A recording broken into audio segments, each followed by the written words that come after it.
2025ஆம் ஆண்டு நடைபெற்ற குடிமைப்பணி தேர்வில் அகில இந்திய அளவில் 515ஆம் இடம் எடுத்து சாதனை படைச்சிருக்காங்க சென்னை பெரம்பூரைச் சேர்ந்த நேயா ஃப்ளவர் அவர்கள். நேயா ஃப்ளவர் தனது பள்ளி படிப்பை கோடம்பாக்கத்தில் உள்ள ஃபாத்திமா கான்வென்ட்ல படிச்சு முடிச்சிருக்காங்க. தனது இளம் அறிவியல் கணித பட்ட படிப்பை சென்னை மகளிர் கிறிஸ்தவ கல்லூரியில் படிச்சு முடிச்சு பின்னர் இந்திரா காந்தி திறந்தவெளி பல்கலைக்கழகத்தில் அரசியல் அறிவியல்ல முதுகலை பட்டம் பெற்றிருக்கிறாங்க.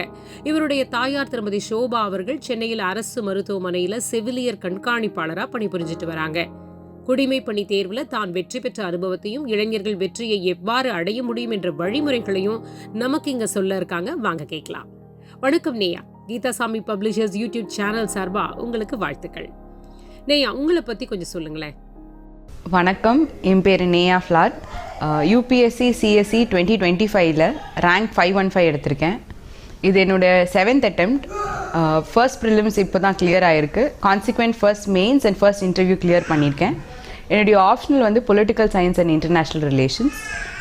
என்னுடைய நேட்டிவ் சென்னை. நான் ஒரு சிங்கிள் பேரண்ட் சைல்டு. எங்கள் அம்மா வந்து நர்சிங் சூப்பர்டென்ட் கிரேட் 2 இருக்காங்க, அயனாவரம் டிபி ஹாஸ்பிட்டல். என்னுடைய ஃபுல் ஸ்கூலிங் சென்னையில் பண்ணியிருக்கேன். என்னுடைய under graduation in BSc mathematics women's Christian காலேஜில் முடித்தேன். அதை தொடர்ந்து இக்னோவில் டிஸ்டன்ஸ் எஜுகேஷனில் எம்ஏ பொலிட்டிக்கல் சயின்ஸ் பர்சியூ பண்ணியிருக்கேன். நான் ஒரு 4 years of IT and ITES experience வச்சுருக்கேன். இது என்னோடய first mains and first interview. நீங்கள் இந்த குடிமைப்பணி தேர்வு எழுதலான்னு எப்போ முடிவு பண்ணீங்க? நான் வந்து ஒரு சிங்கிள் பேரண்ட் சைல்டு. எங்கள் அம்மா வந்து நர்சிங் சூப்பர்டென்ட் கிரேட் 2 இருக்காங்க. ஒரு நாள் ஒரு 8th 9th ஸ்டாண்டர்டில் எங்கள் அம்மா அவங்க பே ஸ்லிப் கொண்டு வரும்போது ஒரு டே டு டே கான்வர்சேஷனில் நானும் இந்த மாதிரி ஒரு பே ஸ்லிப் ஜென்ரேட்டிங் ஜாபுக்கு போகணும் அப்படின்னு எங்கள் அம்மா கிட்ட பேசிகிட்டு இருக்கும்போது எங்கள் அம்மா அந்த பே ஸ்லிப்போட பாட்டமில் வந்து ஒரு ஐஏஎஸ் அதிகாரியோட சிக்னேச்சர் இருந்துச்சு.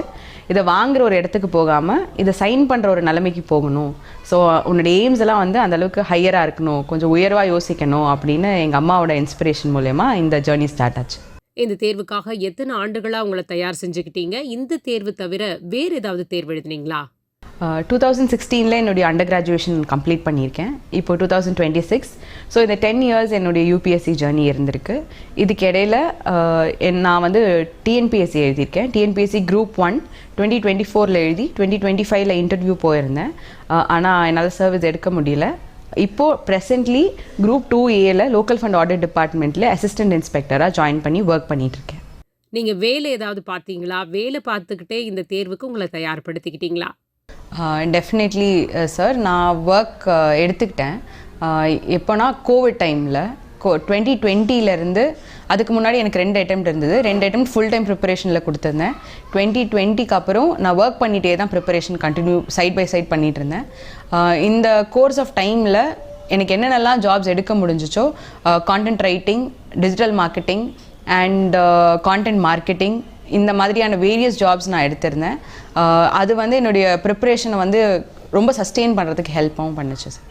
நீங்களே இந்த தேர்வுக்கு தயார் செய்து கொண்டீர்களா? பயிற்சி நிறுவனத்தில் சேர்ந்து பயிற்சி பெற்றீர்களா? என்னுடைய அண்டர் கிராஜுவேஷன் முடித்த உடனே நான் முதல்ல ப்ரிலிம்ஸ் பேட்சில் மனிதநேயம் அறக்கட்டளையோட இலவச பயிற்சியில் ஜாயின் பண்ணியிருந்தேன். அதை தொடர்ந்து சங்கர் ஐஏஎஸ் அகாடமியில் பிசிஎம் கோர்ஸ் என்ரோல் பண்ணியிருந்தேன்.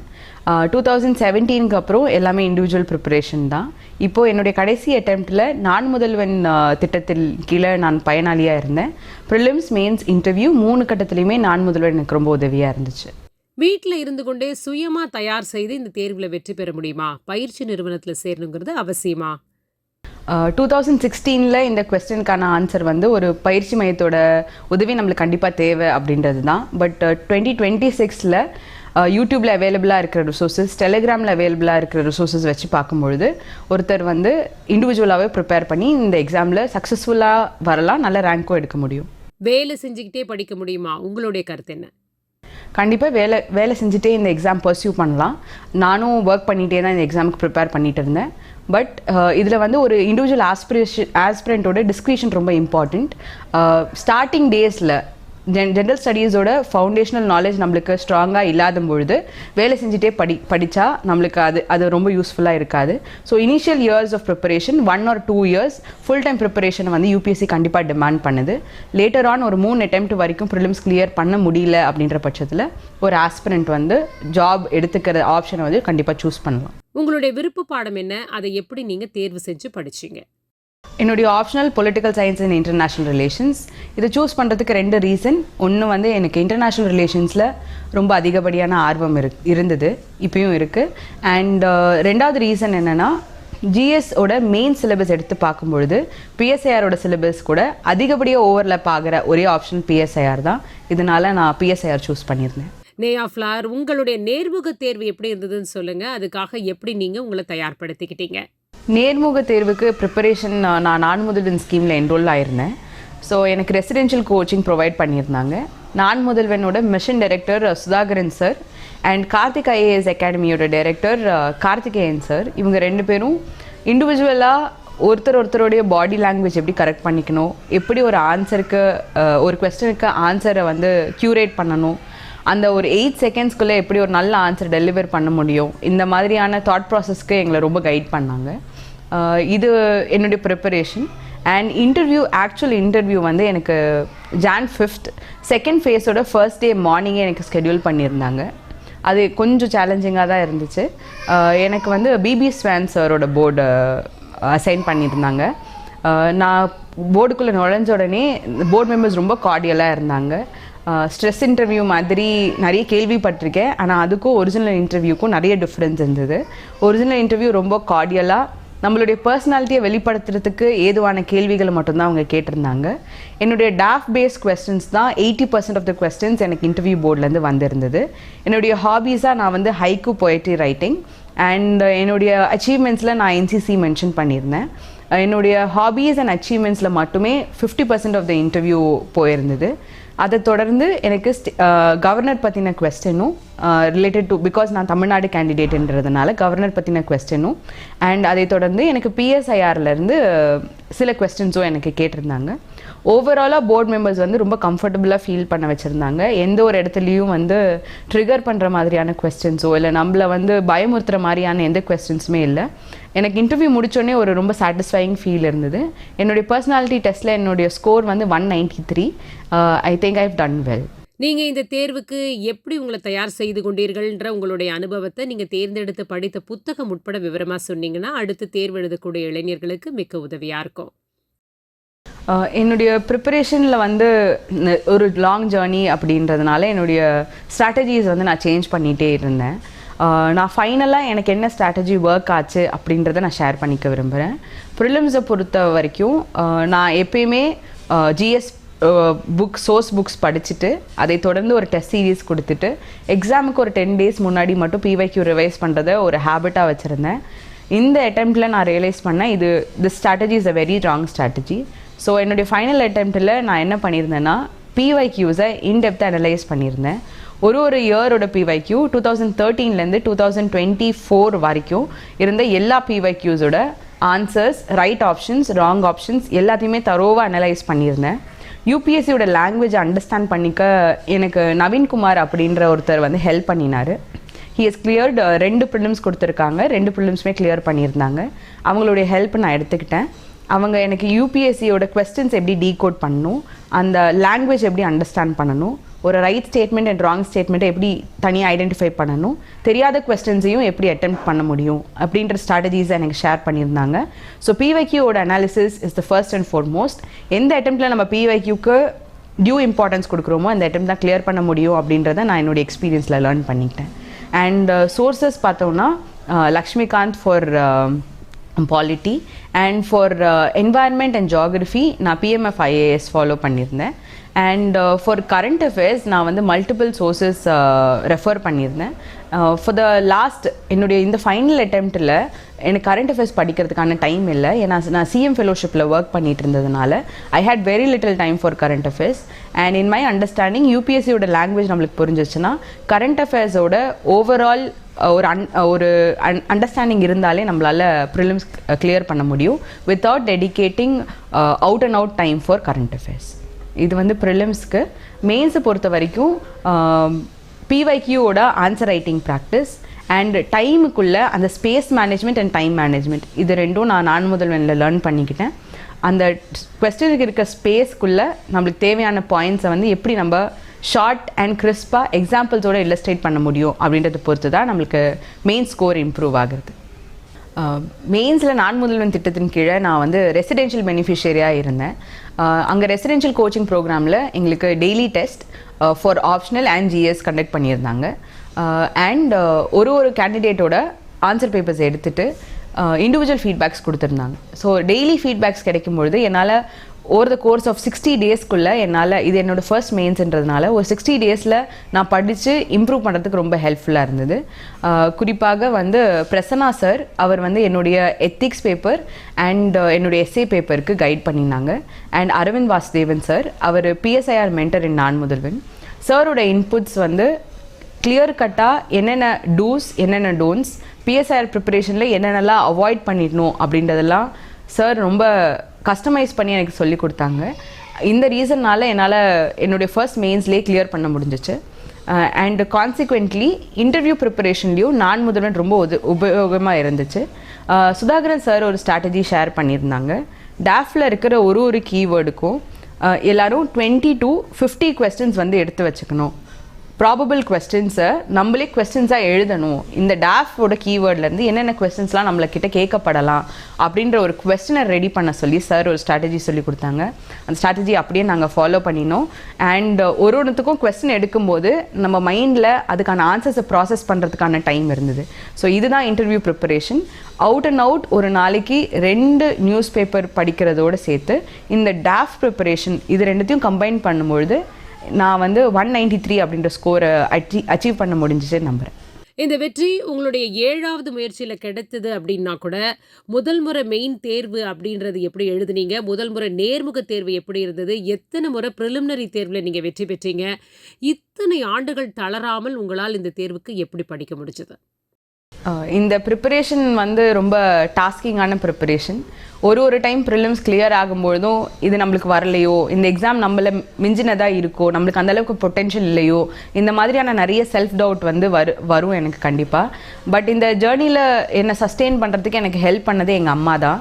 ஒரு டைம் வந்து நான் அவங்களுக்கு எந்த ரீசன்ஸுமே கொடுக்கல. நான் வந்து ஒரு ப்ரிலிம்ஸ் கிளியர் ஆயிருந்தால் கூட அவங்க என் மேலே வச்சுருக்க பிலீஃபுக்கு ஏதாவது ஒரு சப்ஸ்டான்ஷியேட் பண்ணியிருக்க முடியும். பட் ரிப்பீட்டடாக ஃபெயிலியர்ஸ் நான் கொடுக்கும்போது கூட எங்கள் அம்மா என்றைக்குமே வந்து என் மேலே இந்த கான்ஃபிடென்ஸ் அவங்க குறைச்சிக்கவே இல்லை. என்றைக்குமே வந்து உனக்கு தான் இத்தனை முறை கிளியர் ஆகலையே, நம்ம விட்டுறலாம், இந்த கனவு விட்டுறலாம், எல்லோரும் மாதிரி நார்மல் வேலைக்கு போகலாம் அப்படின்னு என்றைக்குமே என்கிட்ட சொன்னதில்லை.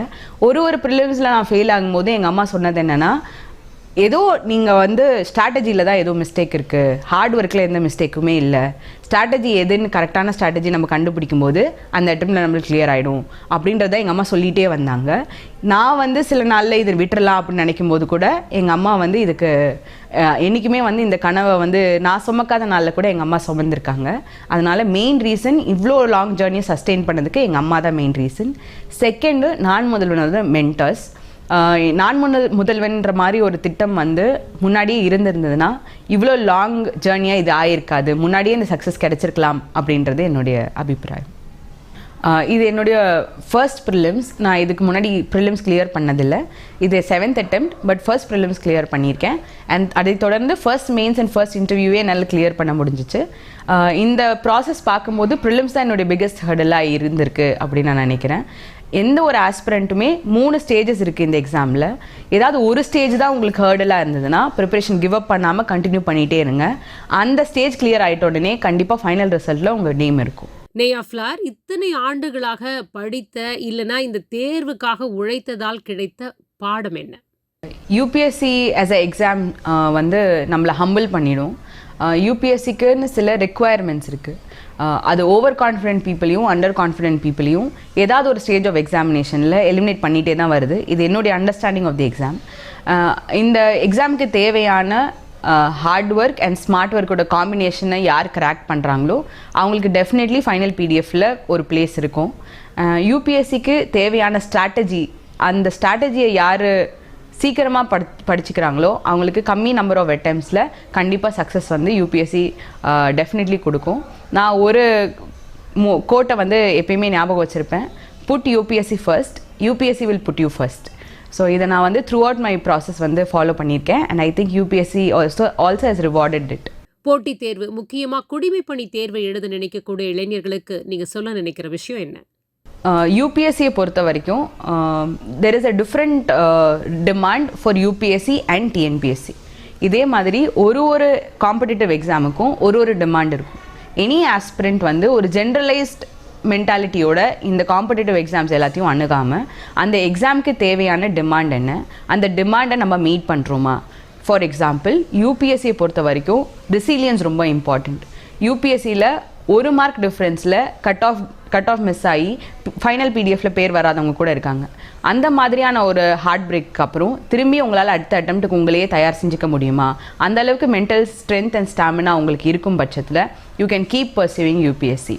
இதே மாதிரி டிஎன்பிஎஸ்சிக்கு தேவையானது in depth knowledge of general studies and அதிகப்படியான ரைட்டிங் ப்ராக்டிஸ். ஒரு எக்ஸாமுக்கு தேவையான டிமாண்ட் என்ன, அந்த டிமாண்டுக்கு நம்மளை எப்படி தயார் செஞ்சுக்கலாம், இந்த ஸ்ட்ராட்டஜியை இதை கெட் ஹோல்ட் பண்ணிட்டோன்னா அந்த எக்ஸாம் நம்மளால் கிளியர் பண்ணிக்க முடியும். பட் ஜென்ரலைஸ்ட் ஸ்ட்ராட்டஜியோடு போகும்பொழுது aspirants are finding it difficult. அந்த எக்ஸாமை கிராக் பண்ணுறதுல நிறைய டிஃபிகல்ட்டிஸ் வந்து அண்டர்ஸ்டாண்டிங் ஆஃப் த ஸ்ட்ராட்டஜி இல்லாதுன்னு தான் நான் நினைக்கிறேன். வருங்கால தலைமுறைக்கும் அடுத்து தேர்வு எழுத துடிக்கும் இளைஞர்களுக்கும் நீங்கள் என்ன சொல்ல விரும்புகிறீங்க? யூபிஎஸ்சி ஒரு கனவு எல்லாருக்குமே. ஆனால் அந்த ஜேர்னியை நம்ம பர்சியூ பண்ணும்பொழுது நம்மளுக்கு ஒய் அப்படின்ற ஒரு குவெஸ்டனுக்கான விடை நம்மக்கிட்ட ஸ்ட்ராங்காக இருக்கணும். ஒய் யூபிஎஸ்சி இந்த கேள்விக்கான விடை நம்ம மனசில் தெளிவாக இருக்கும் பொழுது எத்தனை தோல்விகள் வந்தாலும் நம்மளால் திரும்ப அந்த புக்கை திறந்து திரும்பி நம்ம படிக்கிறதுக்கு நம்மளே அந்த ப்ராசஸில் கான்ஃபிடெண்ட்டாக அடுத்த லெவலுக்கு கொண்டு போகிறதுக்கு நம்மளுக்கு இந்த மன தெளிவு வந்து ரொம்ப அதிகமாக ஹெல்ப் பண்ணும். நிறைய பேர் வந்து யூபிஎஸ்சியோட ஒய்யை கிளியராக வச்சுருக்க மாட்டாங்க. நான் எங்கள் அம்மாக்காக பண்ணணும், எங்கள் அப்பாக்காக பண்ணணும், இவங்க என்னை வந்து இப்படி நினைக்கிறாங்க, இவங்களுக்கு நான் என்னை ப்ரூவ் பண்ணுறதுக்காக பண்ணணும் அப்படின்னு வெளியில் ரீசன்ஸ் தேடும் பொழுது அந்த ஜேர்னியை அவங்களால சஸ்டெயின் பண்ண முடியாமல் போயிடுது. இப்போது என்னை பொறுத்த வரைக்கும் எனக்கு தெரிஞ்ச எல்லாருமே என்னை மறந்துட்டாங்கன்னா கூட, யாருக்குமே நான் ஒரு பர்சனாக ஞாபகம் இல்லைன்னா கூட எனக்கு இதுதான் வேணும் அப்படின்ற ஒரு தெளிவு என் மைண்டில் இருந்ததுனால 6 முறை தோல்விக்கு அப்புறம் என்னால் திரும்பி இந்த புக்கை எடுத்து 7வது அட்டெம்ப்ட்டுக்கு படிக்க முடிஞ்சிச்சு. ஸோ ஒய் யூபிஎஸ்சி அப்படின்ற கேள்விக்கான விடையை வந்து எல்லா ஆஸ்பிரண்ட்டும் எவ்வளோ சீக்கிரம் கண்டுபிடிக்கிறாங்களோ அந்த ரீசன் ரொம்ப ஸ்ட்ராங்காக இருக்கும் பட்சத்தில் கண்டிப்பாக அவங்களால சக்சீட் பண்ண முடியும். இவ்வளோ நேரம் எங்களோடு பேசியதற்கு மிக்க நன்றி. உங்களுடைய பணியை சிறப்புறச் செய்து மென்மேலும் வளர்ந்து பல சாதனைகளை புரிய எங்களுடைய மனமார்ந்த வாழ்த்துக்கள். நன்றி. Thank you for this opportunity. I thank Geeta Sami Publications for this opportunity. இதன் மூலமா அடுத்தடுத்து எக்ஸாம் எழுதுகிற ஆஸ்பிரன்ட்ஸ்க்கு என்னுடைய பகிர்வு வந்து உபயோகமாக இருக்கும்னு நான் நம்புகிறேன். நன்றி. இளைஞர்களின் வாழ்வில் மாற்றத்தை முன்னேற்றத்தை ஏற்படுத்தக்கூடிய எமது சீரிய பதிவுகள் தொடரும். பார்த்து பயன்பெற்று கருத்துக்களை பதிவிட மறக்காதீங்க. நன்றி. வீடியோ உங்களுக்கு பிடிச்சிருந்தா லைக் பண்ணுங்க, ஷேர் பண்ணுங்க, சப்ஸ்கிரைப் பண்ணுங்க, கமெண்ட் பண்ணுங்க, பெல் ஐக்கன் பிரஸ் பண்ண மறந்து போயிடாதீங்க. அப்பதான் நாங்கள் போஸ்ட் பண்ற வீடியோவோட நோட்டிஃபிகேஷன் உங்களுக்கு வரும்.